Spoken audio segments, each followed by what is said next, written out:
Agents seized 20 pounds of pure heroin with a street value of $20 million. They also uncovered more than $20,000 in cash and several handguns.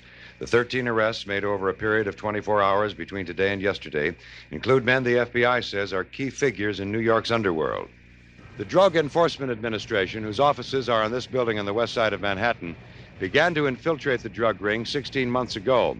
The operation last night, they say, begins to put a dent into a drug ring that imports more than 50 pounds of heroin into the United States every year, 12 or 14 years ago.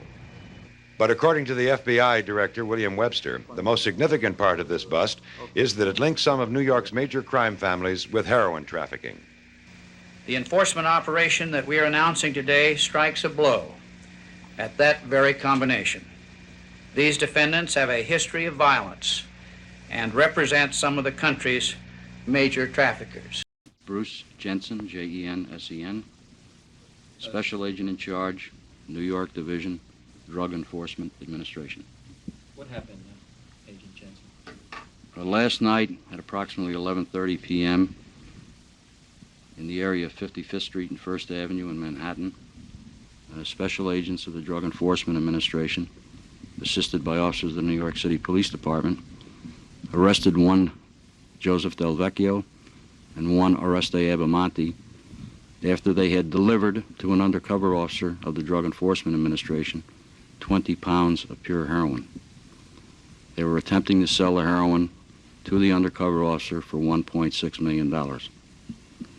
Subsequent to their arrest, 11 other persons were placed under arrest between that time and noon hour today. Other persons are being sought in connection with this investigation. What's the most important thing? I think the most significant aspect of this investigation is not necessarily the amount of heroin that was seized, although it certainly is substantial, but the caliber of the drug traffickers that were arrested. These people have been known to us for many years. They've been in our files for many years. Some are previous federal narcotics offenders, and some are members of organized crime.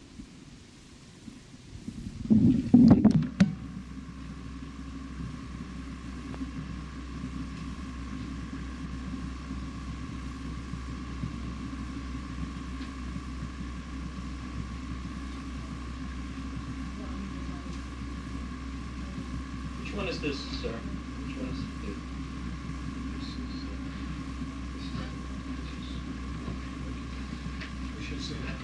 Okay, this is Joe the Crow Delvecchio. Okay, Joe the Crow Delvecchio. Okay. Thank you. Okay. What's his name now? Okay. Ernie Boy Abbamonte. Oreste, Ernie Boy, Abbamonte. Okay. What's his name? Oreste, Abbamonte. Ernie Boy. Okay. What kind of an effect do you think a bust like this is going to have on operations by organized crime families locally? Well, it has a temporary effect, an impact on organized crime, because there's a great deal of fallout when you have this type of an arrest involving associates of organized crime.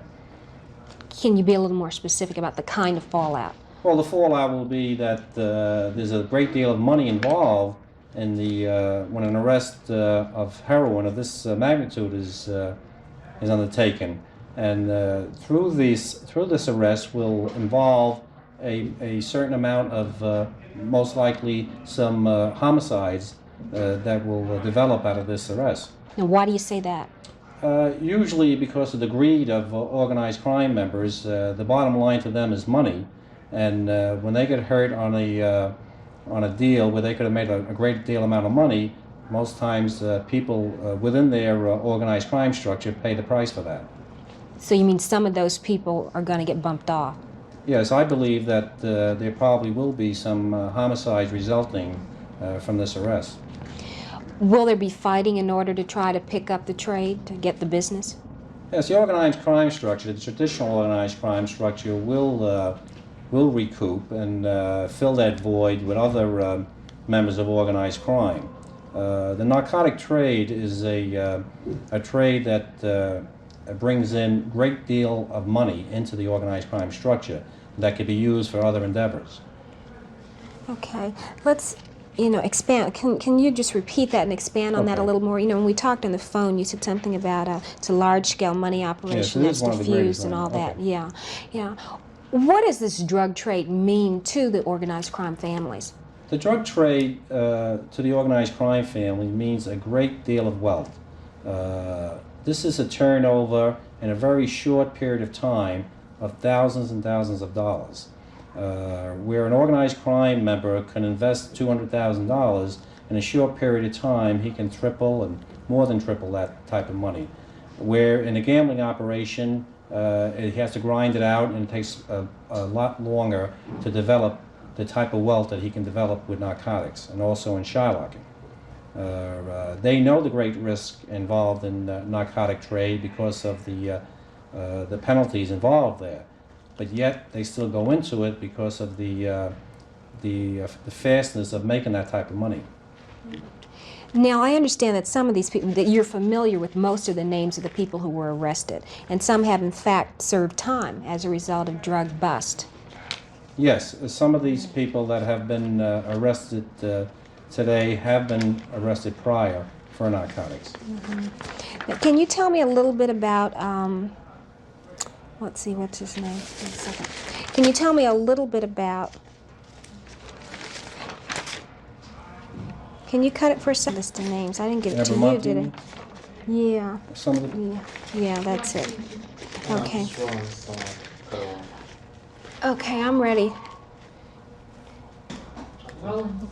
Can you tell me a little bit about Abbamonte? well, this individual has been on an investigation prior to this arrest. In fact, I think it's about 10 years ago, the New York City Police Department, in conjunction with the federal government, had did a Operation Window operation, which involved this individual, and he was arrested for sale of narcotics. And he served time? And he has served time, yes. How long's he been out? I believe he's been out for the last 2 years or so. So why would he turn around and do the same thing again? Because of the lure of the money. It's greed, it's economics, there's a great deal of money to be made, and that's why these individuals get involved in it. Is this going to really, this bust, is it really going to put a dent in the availability of drugs on the street? Yeah, I believe in the New York City area for the immediate future it will put a dent into the narcotic trade until people fill the void that these people have been operating in, and then it will continue unless we have a continuing investigation and these type of arrests. Okay, you want to stop it for just a second? What kind of an effect is this bust going to have on drug supplies on the city streets? Well, I believe immediately it will have an impact on the heroin addict in New York City. What kind of impact? The drugs will go up in price, and they also will be limited to the amount of drugs available. How long do you think that's going to last? It'll last until another group fills the void of this group that was just arrested. So you fully expect somebody to step in? I expect, because of the greed and the of organized crime, that someone will try to fill that void and replace these people that have been arrested. Now, I understand that some of these people have been arrested before, like Abbamonte. Can Yes. you tell me about him? Some of these people have been arrested before for narcotics, and specifically Abbamonte. He was arrested by the New York City Police Department in conjunction with the federal government on a large-scale operation into narcotics in East Harlem. In 1972. Approximately 10 years ago. He served time. Yes, he served time for sale of narcotics, and I think was released in the past few years. And he's back at it again. Well, he's back at it again because of the lure of the money. It's a great amount of money involved in narcotics. Now, do you have the FBI is comparing this to the French Connection bust? Are they comparable?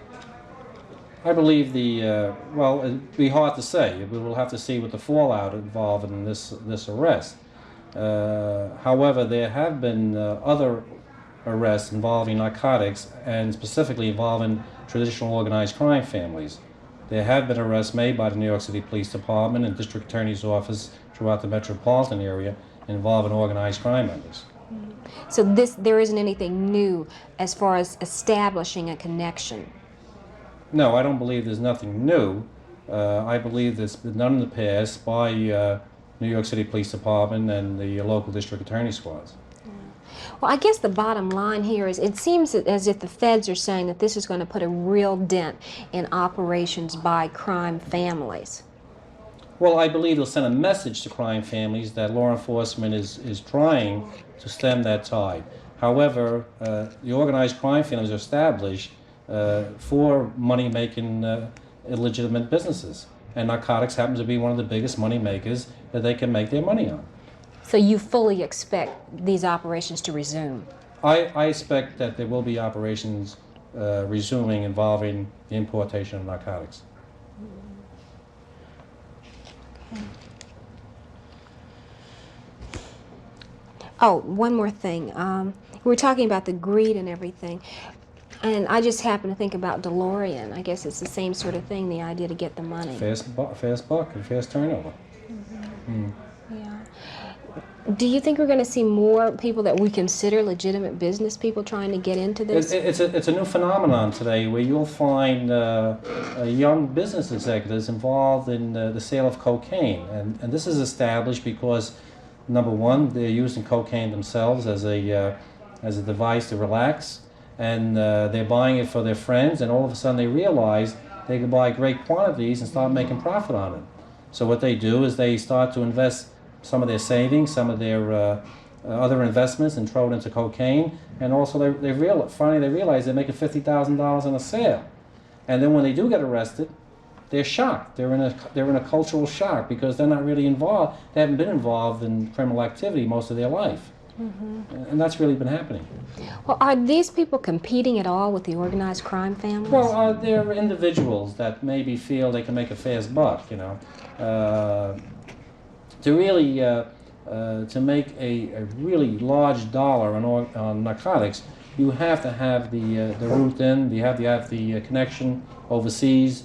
You have to have the ability to get it in. It takes organization, and even though with as much organization they have, law enforcement has organization too, and we try to stem that tide. Okay, one final question. What do you see as the significance of a bust like this and the impact it's going to have on the availability of drugs on the street? Well, I believe if this was done on a continuous basis, of course it would have a great impact. We had a great impact on heroin. 15 years ago, heroin was prevalent throughout New York City. Cocaine was very limited. Only musicians, high-priced people were using cocaine, people who can afford it. Heroin was prevalent. All of a sudden, heroin dried up because of attacks at the base of where it was being brought in. I said, now all of a sudden, heroin is starting to come in again. So it's a world problem. It's not just a New York or a United States problem. Mm-hmm. It has to be attacked by more than just the United States. So you think that it is possible at some point to get rid of it? Of course it's possible if everyone in the places where it grows, the people who import it, if we all work together, it is a possibility. Well, do you think this task force appointed by President Reagan is going to make a difference if they continue to do things like this? Well, I believe it'll make a temporary difference. However, without the support of the nations where they grow this heroin and for cocaine, you'll still have the person taking the risk of bringing it in. Can you answer that question over again? Okay. Oh, okay. Let's see. Oh, what kind of how effective do you think that this President Reagan's task force is going to be?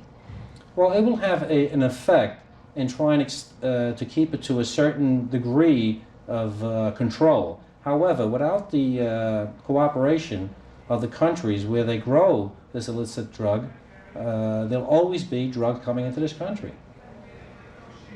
Because the profit is so good. The profit is enormous involving cocaine and heroin. Okay. Okay. My arrest in those days was heroin. Heroin, it became so prevalent back in the early '60s. Cocaine, you never saw. I had a wire once on. I don't know if you've heard of a man named Bumpy Johnson. Yeah. You heard of Bumpy Johnson? That was Susan Chef. Yeah, he was they made pictures of him, really, movies of him. Bumpy Johnson was quite a character. He spent a lot of time in jail with organized crime people. Lucky Luciano. He did time with Fino Fat.